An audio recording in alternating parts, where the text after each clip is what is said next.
அஸ்ஸலாமு அலைக்கும் வரஹ்மத்துல்லாஹி வபரகாத்துஹு. என் பழைய பேர் கோகுல். இப்போ நான் வச்சுருக்க பேர் முகமது அர்ஃபாஸ். நான் இஸ்லாத்துக்கு வந்து கிட்டத்தட்ட ஒரு 1 இயர் ஆகுது. அதாவது எப்படி சொல்கிறது, ஒரு பொண்ணை விரும்பி இஸ்லாத்தை வந்து ஏற்றுக்கிட்டேன். அவங்க வந்து ஆல்ரெடி தலாக்கானவங்க, என் கூட படித்தவங்கன்றதுனால சரி அப்படின்னு சொல்லிட்டு ரொம்ப க்ளோஸ் ஃப்ரெண்டு. ஸோ அவங்க வந்து ஒரு முஸ்லீம் பொண்ணு அப்படின்றதுனால அவங்க கேட்கும்போது இல்லை நான் இஸ்லாத்தை விட்டு வரமாட்டேன் அப்படின்ற மாதிரி சொன்னாங்க போது, ஸோ அவங்க அந்தளவுக்கு இந்த விஷயத்த சொல்கிறாங்க அப்படின்னும் போது நான் அதை என்ன அப்படின்றது தேட ஆரம்பித்தேன். நிறைய விஷயம் நிறைய பேர்கிட்ட போய் பேசி நிறைய விஷயத்தை தெரிஞ்சுக்கிறதுக்கு ஆரம்பித்தேன். என்னை சுற்றி முஸ்லீம் ஃப்ரெண்ட்ஸ் நிறைய இருப்பாங்க. ஆனால் அவங்களாம் பார்த்தீங்கன்னா ஸ்கூல் டைம்ன்றதுனால அவங்களாம் வந்து வெறும் ஃப்ரைடே மட்டும்தான் வந்து தொழறதுக்குன்னு போவாங்க. ஸோ இஸ்லாமிய வந்து ஃப்ரைடே மட்டும்தான் தொழுவாங்கன்ற எனக்கு உள்ள ஒரு மென்டாலிட்டி அப்படியே தான் இருந்தது. நிறைய பேர் அதுவும் இல்லாமல் அந்த ஃப்ரைடே மட்டும்தான் நிறைய கூட்டம் இருக்கும் மசூதிலாம் வந்து, அதுதான் அப்படின்ற மாதிரி ஒரு மென்டாலிட்டியை நான் சுற்றிட்டு இருந்தேன். நானும் வந்து அதுக்கப்புறமா லாயிலாம் சொல்லாமல் டைரெக்டாக நான் மசூதிக்கு போய் தொழ ஆரம்பித்தேன். ஃப்ரைடே வந்து நான் தொழறதுக்கு ஆரம்பித்தேன். அது வரைக்குமே எனக்கு எதுவுமே தெரியாது. ஒரு விஷயமும் வந்து போவேன், அவங்கள பார்ப்பேன், அவங்க பண்ணுற செய்கைகளை மட்டும் தொழறது இப்படி தான் அப்படின்னு தெரியாமல், என்ன சொல்லி தொழணுன்னு தெரியாமல் நான் பாட்டு அவங்க பண்ணுற செய்கைகளை மட்டும் தான் பண்ணிகிட்ருப்பேன். ஒருத்தர் வந்து கிட்டத்தட்ட ஒரு 8 மந்த்ஸுக்கு முன்னாடி ஒரு தோழர் ஒருத்தரை சந்தித்தேன். அவர் வந்து என்னப்பா இப்போது இஸ்லாத்துக்கு வந்தேன், ஏன்னா அவர் எனக்கு ரொம்ப தெரிஞ்சவர். நான் வந்து இந்து மதத்தில் எப்படி இருப்பேன் அப்படின்றது அவருக்கு தெரியும். என்ன திடீர்னு மசூதி பக்கம் வர என்ன விஷயம் ஏது விஷயம்னு சொல்லும் போது அவர்கிட்ட நான் இந்த விஷயத்தெல்லாம் கொஞ்சம் பகிரும்போது, உனக்கு என்னன்னு தெரியுமா, என்ன பண்ணுற ஏது பண்ணுறேன்னு எதாவது தெரியுமாங்க, வரேன் இந்த மாதிரி பண்ணுறாங்க அந்த மாதிரி நானும் பண்ணுறேன் அப்படின்னு சொல்லிட்டு இருக்கும்போது அவர் வந்து ஒரு தாவா கிளாஸ் வந்து சண்டே தாவா கிளாஸ் ஒரு இடத்துக்கு கூப்பிட்டு போனார். அங்கே போனப்போ அவங்க வந்து எல்லா விஷயத்தையும் கொஞ்சம் கொஞ்சமாக சொல்லி புரிய வச்சாங்க. புரிய வச்சதுக்கப்புறமா இந்த மாதிரிலாம் இருக்குது, 5 வேளை தொழுவணும், அந்த மாதிரி விஷயங்கள்லாம் இருக்குது அப்படின்னும் போதும் ஏன் எல்லா முஸ்லீமும் அதை பண்ண மாட்டுறாங்க, எல்லாருமே மோஸ்ட்லி வந்து அவங்களுக்காக டைம் கிடைக்கும் போது போகிறாங்க, இல்லைனா வந்து வெள்ளிக்கிழமை மட்டும்தான் போகிறாங்க, வெள்ளிக்கிழமை ஒரு அன்றைக்கி மட்டும் அவங்க நல்லா ஒரு மாதிரி ஃப்ரெஷ்ஷாக போயிட்டு வராங்க, மற்ற டைமில் நான் அந்த மாதிரி பார்க்குறது இல்லைன்னு சொல்லிட்டு அப்போயே கூட அதை நான் சீரியஸாக எடுத்துக்கல. ஒரு சில பிரச்சனைகளுக்கு அப்புறமா வந்து மேரேஜ் முடிஞ்சதுக்கப்புறமா அப்போ கூட அவங்க மேரேஜ் முடிஞ்சதுன்னா நாங்களாம் மேரேஜ் பண்ணிக்கிட்டோம். நான் அதுக்குள்ளே வந்து கசட்டில் பேர்லாம் மாற்றிட்டேன், எல்லாமே முடிச்சதுக்கப்புறமா வந்து அங்கே வந்து ஒரு சில பிரச்சனைங்க இல்லை நீங்கள் இஸ்லாத்தை பற்றி முழுசாக தெரிஞ்சுக்கணும் அப்படின்னும் போது அங்கே வந்து எனக்கு இஸ்லாத்தை பற்றி முழுசாக தெரிஞ்சுக்கணுமா, எங்கே போய் தெரிஞ்சுக்கிறது என்ன அப்படின்னு, இல்லைப்பா நாங்கள் ஹெல்ப் பண்ணுறோம் அப்படின்னு சொல்லிட்டு தாருல் ஹுதாலேருந்து என்னை அனுப்பிச்சாங்க இதுக்கு காயல்பட்டினத்தில் போய் படிக்கிறதுக்கு. காயல்பட்டினத்தில் போய் 100 நாள் படிச்சுட்டு இருந்தேன். அங்கே போய் படிக்கும் போது தான் ஒரு சின்ன சின்ன விஷயமும் எனக்கு தெரிய வந்தது. நிறைய விஷயங்கள் வந்து நான் வெளியே இது பண்ணும்போதும் இஸ்லாம் பற்றி இவ்வளோ ஒரு இதுவாக இருக்குது, எல்லா ஒரு விஷயமும் வந்து ஒரு எப்படி சொல்கிறது, ஒரு வரமுறை இருக்குது எல்லா விஷயத்துக்குமே.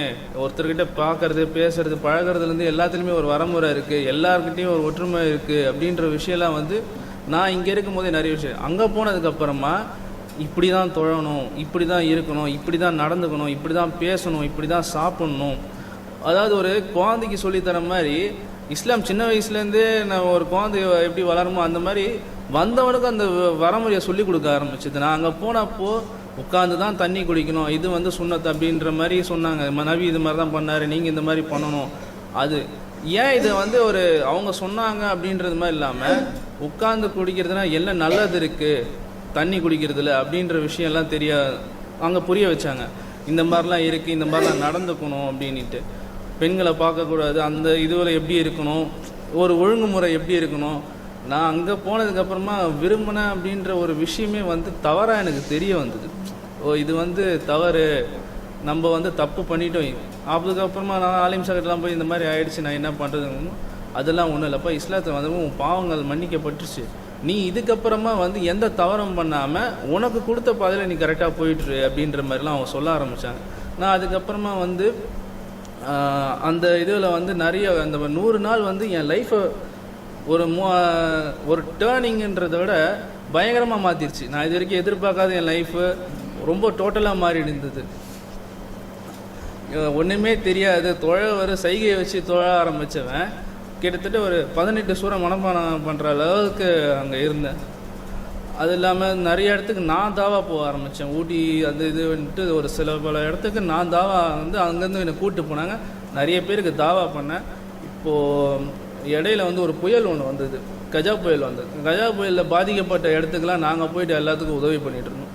அங்கே வந்து நாங்கள் தாவா பண்ண ஆரம்பித்து கிட்டத்தட்ட ஒரு அதிராம்பட்டினம் தாண்டி ஒரு ஊர், அங்கே ஒரு ஃபேமிலியை வந்து இன்றைக்கி இஸ்லாத்தை எடுத்துக்கிட்டாங்க. அவங்க ஒரு மொத்த ஃபேமிலி கிட்டத்தட்ட ஒரு 3-4 குடும்பம் இருப்பாங்க. 3-4 குடும்பமும் வந்து நமக்கு வந்து இஸ்லாமிய நண்பர்கள் தான் நிறைய உதவி பண்ணாங்க. அவங்களுக்கு சாப்பாடு தண்ணி கிட்டத்தட்ட ஒரு மாதம் கிட்ட நாங்கள் தான் அதை ஃபுல்லாகவே பார்த்துக்கிட்டோம். அப்படின்னும் போது அவங்க என்ன பண்ணாங்கன்னா, அவங்க வந்து எங்களை இந்த மார்க்கத்தை பற்றி அவங்க புரிஞ்சுக்கிட்டு மொத்தமாக இஸ்லாத்தை ஏற்றுக்கிட்டாங்க. அது உண்மையிலே எனக்கு ரொம்ப சந்தோஷமாக இருந்தது அந்த விஷயம். இது ஊட்டியில் வந்து ஒரு சில பேர் வந்து நாங்கள் பேசுகிறோம், இல்லை நாங்கள் வந்து வந்தால் ஏற்றுப்பாங்க, நீங்கள் வந்து ஒன்றுமே இல்லைம்மா, நாங்கள் சொன்னதை சொல்லுங்கள், இந்த மாதிரி என்ன விஷயம் இருக்கிறத மட்டும் பாருங்கள் அப்படின்னா அவங்க ஒரு சில பேர். ஒரு நண்பர் நான் ஊட்டியில் ஜஸ்ட்டு கொஞ்ச நேரம் பேசிகிட்டு இருந்தோம். அந்த நம்பர் அந்த டைமில் வந்து களிமா சொன்னார். எங்களுக்கு உண்மையிலே அந்த இடத்துல வந்து இந்த நிறைய பேருக்கு வந்து நேர் வழி கொடுக்கறதுக்கு இந்த ஒரு வாய்ப்புகள் எங்களுக்கு கிடைச்சிதேன்னு சொல்லிட்டு எனக்கு ரொம்ப சந்தோஷமாக இருந்தது அந்த விஷயத்தில்.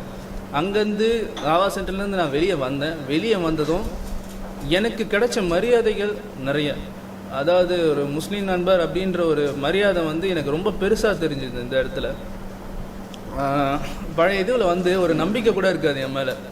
ஏன்னா வந்து நம்ம எதனா சொல்கிறோன்னா கூட அது நம்பிக்கை தர விஷயமா இல்லைன்னா பொய் சொல்கிறோம் அப்படின்ற ஒரு விஷயத்த சொல்லிடுவாங்க. ஆனால் இன்றைக்கி அந்த விஷயத்த யாருமே யோசிக்கிறது இல்லை. இப்போது நான் போய் படிச்சுட்டு வந்திருக்கேன் அப்படின்ற விஷயம், நான் சொல்கிற விஷயம் பொய்யா இருக்காது அப்படின்ற ஒரு எண்ணம் வந்து அவங்க மனசுக்கு, ஏன்னா வந்து பொய் சொல்லக்கூடாதுன்றது நம்ம இதுவில் இருக்குது. அப்படின்னும் போது அது வந்து அவங்களா வந்து சரி உண்மையாக தான் சொல்லுவார், இது வந்து நல்ல விஷயமாக தான் இருக்கும் அப்படின்ற மாதிரி அவங்க ஏற்றுக்கிறாங்க அந்த விஷயத்த. இந்த ஒரு அங்கீகாரம் வந்து எனக்கு மற்ற இதுவில் இருக்கும் போதும் மாற்று மதத்தில் இருக்கும் போதும் எனக்கு அந்த விஷயம்லாம் வந்து சுத்தமாக எனக்கு கிடைச்சதில்லை. அது இல்லாமல் ஏன் எங்கள் அம்மா எங்கள் அப்பாலாம் வந்து என்னை வந்து நான் மேரேஜுக்கு அப்புறமா வந்து என்னை வெறுத்து வேணான்னு சொல்லிட்டு விட்டுட்டாங்க. நான் வந்த உடனே இன்றைக்கி எங்கள் அம்மா அப்பாவோட நான் வீட்டுக்கு போயிட்டு வந்துட்டு தான் இருக்கிறேன். நான் 5 வேளை தோறத்துக்கு வீட்டிலேருந்து அங்கேயே நான் ஒரு நாள் ஃபுல்லாக இருந்தாலும் 5 வேளை தோற போகும்போது அவங்க எதுவும் என்ன சொல்கிறதில்ல. சரி நம்ம பையன் வந்து ஏதோ அவனோட விஷயம் ஏதோ அவன் பார்த்துக்கிட்டான் அப்படின்னு அவங்க ஏற்றுக்கிட்டு காரணம் என் கூட இந்த நண்பர்கள் 2 பேர் வந்து நான் போன இந்த கேப்லேயே இறந்துட்டாங்க. இதனால் வந்து என் பிள்ளை எங்கேயோ வந்து சாவாமல் ஏதோ ஒரு இதில் போயாவது எனக்காக உயிரோடு இருக்கான்றவங்க இது இன்னுமே அவங்களுக்கும் வந்து நான் நேர் வழி கிடைக்கணும்னு நான் நிறைய வந்து இது பண்ணிகிட்ருக்கேன். எங்கள் அம்மா வந்து பார்த்திங்கன்னா இந்து மதத்தில் ரொம்ப டீப்பு, எப்படி சொல்கிறது, இந்த அளவு குத்துறது, அந்த மாதிரி தீ மதிக்கிறது, இந்த மாதிரி நிறைய விஷயம் அவங்க வந்து இப்போயும் அவங்க இதுவாக இருந்தாங்க. நான் வந்ததுக்கு அப்புறமா அவங்களுக்கு கொஞ்சம் கொஞ்சமாக என்னால் முடிஞ்ச தாவா என்னவோ அதை நான் பண்ணிக்கிட்டு இருக்கேன். அவங்களுக்கு நேர் வழி கிடைக்கணும்னு. என் தங்கச்சிக்கு அவளுக்கு வந்து இன்வால்மெண்ட் வந்து இவங்களால ரொம்ப இன்வால்மெண்ட், நானும் அப்படி தான் இருந்தேன். ஸோ அவங்களால வந்து அவ்வளோ ஒரு இன்வால்மெண்ட்டில் இருந்தான். இன்றைக்கி வந்து அவர் கிறிஸ்டின் ஸ்கூலில் படிக்கிறான்.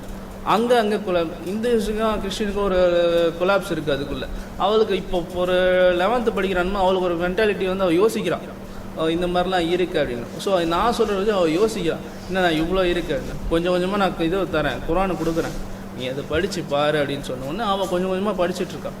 அல்ஹம்துலில்லாஹ் அவள் சீக்கிரமாக வந்து எனக்கு இன்ஷாஅல்லாஹ் வரணும் அப்படின்ற ஒரு இதயத்துக்கு அவளுக்கு கிடைக்கணும், நேர்வழி கிடைக்கணும் அப்படின்ற ஒரு எண்ணம் இருக்குது.